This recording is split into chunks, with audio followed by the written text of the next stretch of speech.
Isang tagsibol, lumabas kami ng ilang mga doktor para sa isang outdoor na pagluluto. Habang nasa daan, may ilang mga lokal na taga-Nayo na nakakilala kay Dr. Wang. Mukhang napakasaya nila at tumatanaw ng utang na loob. Masigla siyang binati ng mga ito.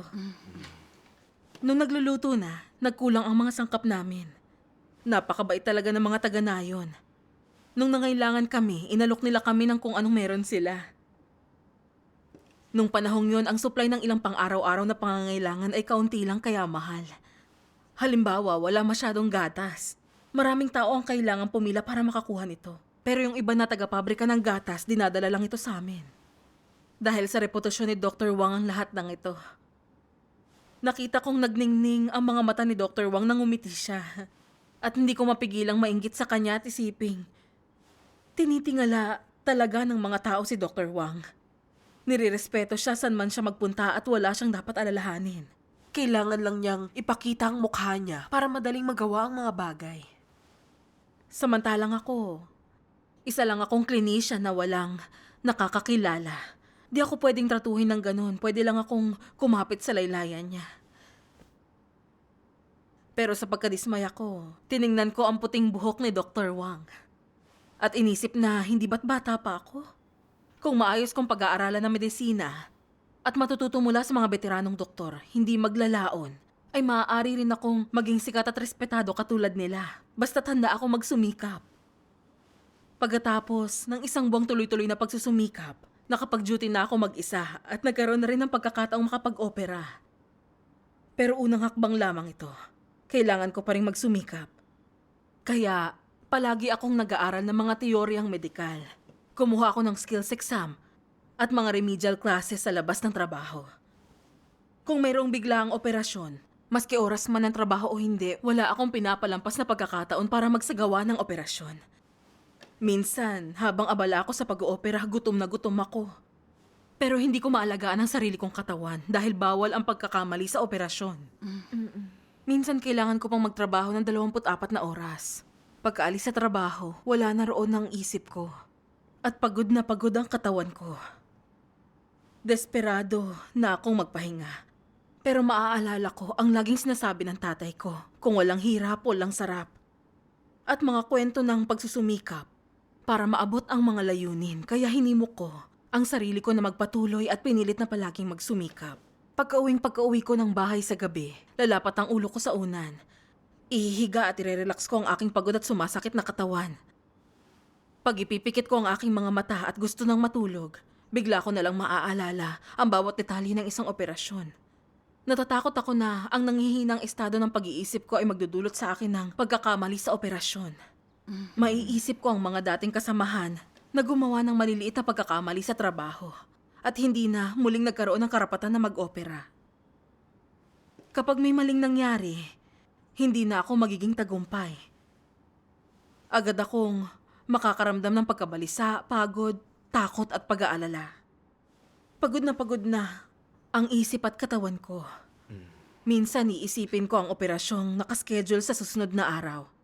At kahit gaano pa ako gabihin ng pag-uwi, paulit-ulit ko pa rin susuriin at babaguhin ang kaalamang pang-medikal na kailangan ko para sa operasyon.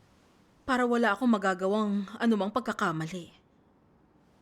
Pagod na pagod ako, pero uudyukan ko ang sarili ko para magtagumpay ako balang araw. Magsumikap, may liwanag sa dulo ng lagusan. Tapos ano pong nangyari? Kalaunan, matapos ang 7 taong pagsusumikap, naging sertipikadong doktor ako. Sa sandaling yun, ang pinaka nangibabaw sa aking isipan ay ang mga salitang sulit ang lahat. Nang tumaas ang ranggo ko, tumaas ang presyo para makita ako. Ginawa ko ang lahat ng mga operasyon na pwedeng gawin sa antas ng sertipikadong doktor. At ang pangalan ko ay nasa listahan ng mga chief surgeon. Tumaas ang sweldo at estado ko habang nahuhuli ang mga kasamahan ko. Nakaramdam ako ng kasiyahan na mahirap ilarawan sa mga salita, lalo na sa mga kalye, kung saan nakikilala ako ng ilang tao. Hindi ko sila makikilala, pero kilala nila ako. Pupurihin pa nila ako sa pagiging mabuting surgeon. Ang paghanga ng mga pasyente ko at mga bagay na kanilang sinabi. Pumunta ako para makita ka ng ganyan at ganitong oras at gumaling ako pagkatapos ng hindi ganon kamahal. Samantalang kay ganito at ganyan, hindi ako gumaling sa matagal na panahon. At may ilan pang nagsabi. Sabi ni ganito at ganyan, magaling ka na doktor. Inirekomenda niya na puntahan kita. Talagang mahirap kang makita ngayon. Pag naririnig ko ang mga ito, napapangiti talaga ako. Masayang masaya ang kalooban ko. Naaalala pa rin ng mga tao ang mga bagay na ito kahit gaano na ito katagal. At ang iba'y pumunta pa sa akin dahil kilalang kilala ako. Bigla kong naramdaman na lumago ang imahe ko. At ngayon alam ko na ang lasa ng tagumpay. Pero pagkatapos ng kasiyahan, naisip kong malayo pa ako sa pagiging attending physician. Normal namang operasyon lang ang kaya ko. Kung attending physician ako at kaya kong gumawa ng mas matataas na antas ng operasyon, hahangaan ako lalo ng mga pasyente. At mas dadami ang tao na gugustuhin makita ako. Hindi ba't mas magiging mataas ang estado ko sa paningin nila? Tapos, lalo pa akong nagpursige tungo sa katanyagan at kayamanan. Laging nagrereklamo at nakikipag-away sa akin ng asawa ko. Pakonti raw ng pakonti ang oras ko sa kanya. Napagod at sobrang nasaktan ako. At di ko maiwasang tanungin ang sarili ko, ano ba talaga ang pinaghirapan ko? Di ba para magkaroon ng matagumpay na karera at magandang buhay? May ginawa ba akong mali? Wala naman. Ang asawa ko ang hindi makatuwiran. Wala kasi siyang ambisyon. Pinahid ko ang mga luha ko at nag-apply para sa municipal level ng medical na unit para sa karagdagang pag-aaral. Para mas lalong pagbutihin ang kakayahan ko at maging attending physician. Iningatan ko ang bihirang pagkakataong ito. Pero habang nasa pagsasanay, nagulat ako nang malaman ko na buntis ako. Nung nalaman kong buntis ako, natigilan ako at tingin ko ay talagang hindi pa ito ang tamang panahon para magkaroon ng anak. Marami na akong pinagdaanan para makuha ang pagkakataong ito. Di ako pwedeng basta-basta sumuko dahil sa isang bata at sirain ang mga inaasam ko. Pero pagkatapos ay naisip ko ang sanggol. Ayoko ng aborsyon. Di nagtagal dahil matagal akong nakatayo at nagsasagawa ng mga operasyon at sobrang nagtatrabaho. At nalilipasan ng gutom para gumawa ng mga biglaang operasyon. Sa huli nalaglag ang dinadala ko. Pero hindi ko itinigil ang paghahabol sa katanyagan at kayamanan. Gusto kong bumalik sa trabaho sa ospital, isang araw matapos na maalis ang fetus. Pero talagang hinang-hina ang katawan ko ng araw na yon. Pakiramdam ko'y bumibigay ang katawan ko. Masakit ang tiyan ko at nanlalambot ang mga paa at kamay ko. Ang nagagawa ko lang ay ang humiga sa kama at magpahinga. Pero hindi ko iniisip ang nalaglag na bata o kung paano aalagaan ang sarili kong katawan. Nag-aalala lang ako dahil nahuli na ako sa pag-aaral at maaapektuhan ang graduation ko. Mababaliwala lang ba ang lahat ng ito? Pagkatapos ng 7 taon pa ng nakakapagod na gawain, Sa wakas ay nakuha ko rin ang posisyong attending physician na pinapangarap ko. Binati ako ng mga naging pasyente ko dati nung nakita nila ako. at sinabi sa mga nakapalibot sa kanila, Inoperahan at iniligtas ako ni Dr. Tian. May ilang binisita ako sa bahay, nagdadala ng lahat ng uri ng lokal na specialty. May ilang nagdala ng mga regalo at shopping vouchers para ipahayag ang kanilang pagpapasalamat. Minsan, kakain ako sa kainan. Pag nakita nila ako, babayaran nila ang kinain ko nang hindi ko alam. Kahit na ang lahat ng ito ay naging dahilan para mainggit ang mga tao, ang kasiyahan ko kailanman ay pansamantala lamang. Walang nakakaalam ng paghihirap at sakit na nasa likod ng kasiyahan ko. hindi ka pwedeng magkamali sa operasyon dahil matindi. Ang magiging kalalabasan nun. Tama yun. At lagi akong nag-aalala tungkol sa paggawa ng pagkakamali na sisira sa akin. Talagang nag-ingat ako na para bang manganganib ako pag di nag-ingat. Masyado na akong maraming dinanas na stress at hindi na ito makaya ng isip ko. Nanghina ako at bumagsak ang timbang ko sa mga 90 pounds. Lumala ang kalusugan ko dahil sa sobrang pagtatrabaho. Nagka-insomnia ako at sakit ng tiyan at nagkaroon din ako ng namamagang abdo. Hindi ako makakain, hindi ako makatulog. Magbibilang ako ng tupas sa gabi. At iinom ng 4 na pampatulog pero wala itong silbi. Kapag araw, tulala ako at nanghihina. Para bang gawa sa tingga ang mga binti ko. Talagang sobrang hirap nun. Wala akong magawa kundi isiping. May katayuan ako at hinahangaan ng iba. Pero ngayon, ni hindi ako makatulog o makakain tulad ng normal na tao. Ginusto ko pa ngang iwasan ng trabaho, iwasan lahat at makatulog lang ng mabuti. Pero naging ilusyon lang ang lahat ng yon. Ang nagpalala pa nito, Ay nung kailangan ko ng pag-aalaga at pag-aasikaso, nasa labas ang asawa ko, umiinom at ine-enjoy ang sarili. At kinailangan kong sarilinin ang kalungkutan ko. Miserable ako at walang magawa sa mga tahimik na gabing yon. Hirap akong dalawin ng antok at madalas kong mapanaginipan na nangangapa ako sa dilim. Hindi makita ang direksyong pupuntahan o ang daan na pauwi. Natakot ako't nagpumiglas. Isang beses nagising ako. nang sumisigaw na Pinagpawisan ang noo ko. Binuksan ko ang ilaw at naupo sa dulo ng higaan. At inisip ang respeto ng mga pasyente at papuri ng pamilya ko. Pero hindi nun pinawi ang sakit na nadarama ko. Naalala ko ang mga pagsisikap ko sa mga nakalipas na taon na tinanong ang sarili ko. Kalahati ng buhay ko, nagsumikap ako para mauna. Pero sa huli, bukod dun sa mga sandali ng kaluwalhatian, ang nakuha ko lang ay sakit, taksil na asawa, at walang katapusang sakit at paghihirap. Bakit ganun ang nangyari? Paano ba dapat mabuhay ang tao para magkaroon ng makabuluhan na buhay? Gustong-gusto kong kumuwala mula sa sakit. Pumunta ako sa manghuhula, naghanap ako ng sagot sa mga sinabi ng mga sikat na tao. At inusisa ang positibong enerhiya. Naghanap din ako ng mga kasagutan sa Budismo, pero di ako nasiyahan sa sagot. At hindi nito nalutas sa mga problema ko. Nung ang mga karamdaman ko ay naging sobrang hirap na, nung wala akong makitang pag-asa sa buhay, o mahanap na daang pasulong, ang mapagligtas na biyaya na makapangyarihang Diyos ay dumating. Matapos manalig sa Diyos, natagpuan ko ang kasagutan sa mga salita niya. Sinasabi ng mga salita niya,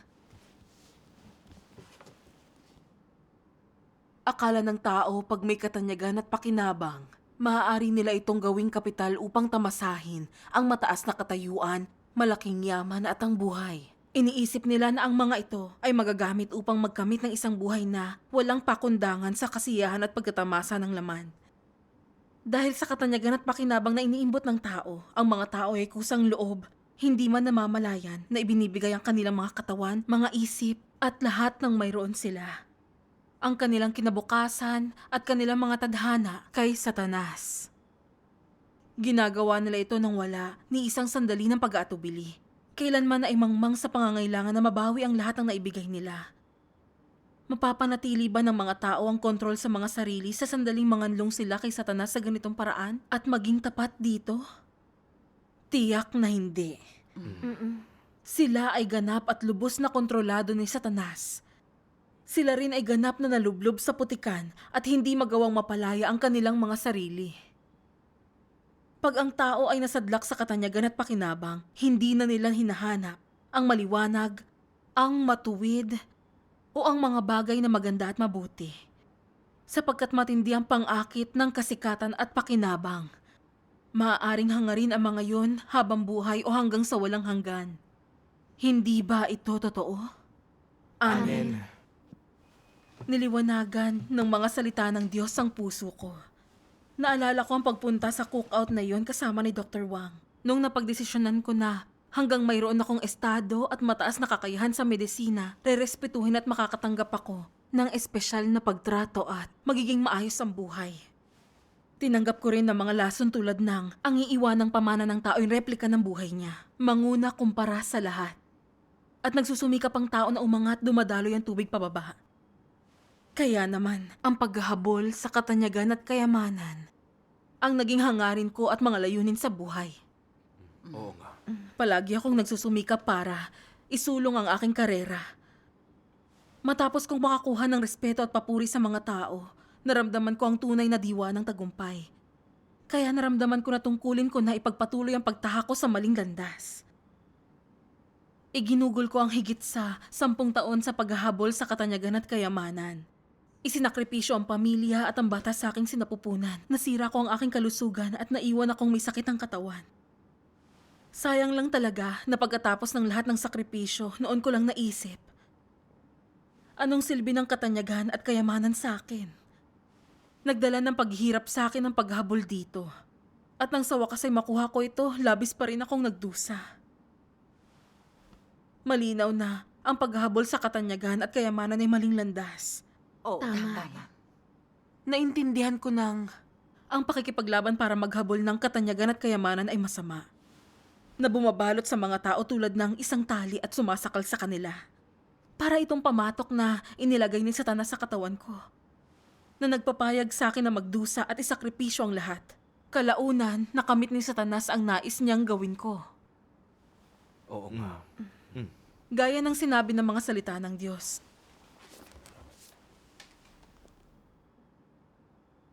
Ginagamit ni Satanas ang kasikatan at pakinabang upang kontrolin ang isip ng tao hanggang sa iyon na lang ang nasa isip nila.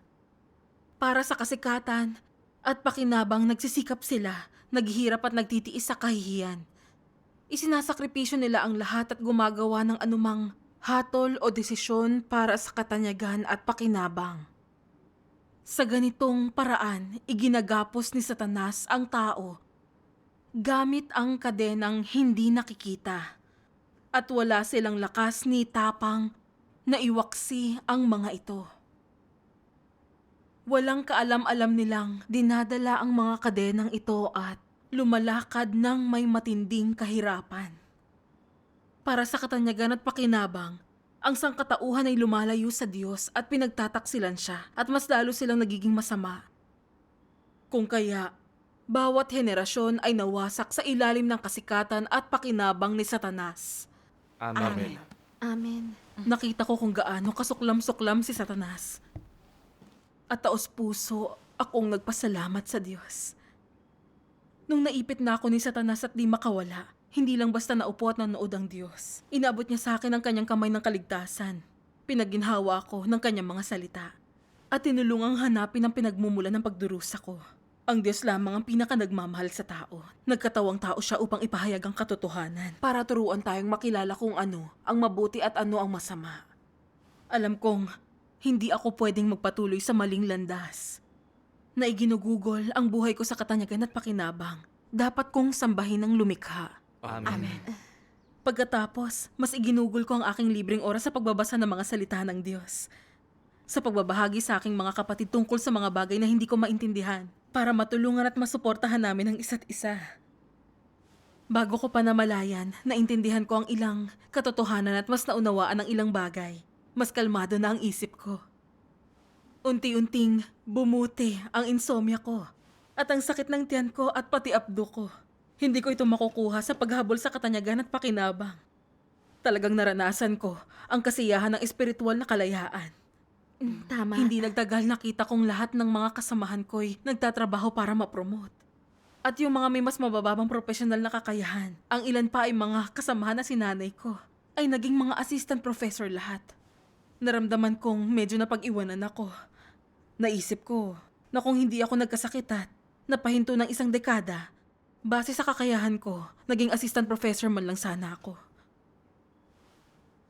Pero nung binalikan ko kung paano ako naghabol ng mga promotion at nagkaroon ng katawang may karamdaman, sakit at pagdurusa, napagtanto kong isa ito sa mga tusong pakana ni Satanas. Ginagamit ni Satanas sa mga pagnanasa ko para akitin akong bumalik sa katanyagan at pakinabang. Kung sinimulan kong habulin ulit ang mga ito, baka pati buhay ko ay mawala. Anong magiging saysay nito? Tama. Oo. Naisip ko ang isang bagay na sinabi ng Panginoong Hesus. Sapagkat ano ang pakikinabangin ng tao kung makakamtan niya ang buong sanlibutan at mawawalan siya ng kanyang buhay? O ano ang ibibigay ng tao na katumbas sa kanyang buhay? Amen. At sinasabi ng makapangyarihang Diyos.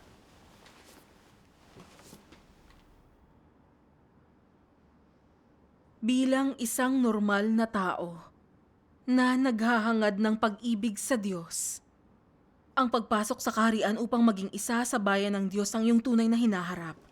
At isang buhay na siyang pinakamahalaga at pinakamakabuluhan. Walang sino man ang higit na pinagpala kaysa sa inyo. Bakit ko sinasabi ito? Sapagkat yaong mga hindi naniniwala sa Diyos ay nabubuhay para sa laman, at sila ay nabubuhay para kay Satanas. Ngunit sa kasalukuyan kayo ay nabubuhay para sa Diyos, at nabubuhay upang gawin ang kalooban ng Diyos. Kaya sinasabi ko na ang inyong mga buhay ang pinakamakabuluhan. Amen. Naintindihan ko ang kalooban ng Diyos mula sa kanyang mga salita.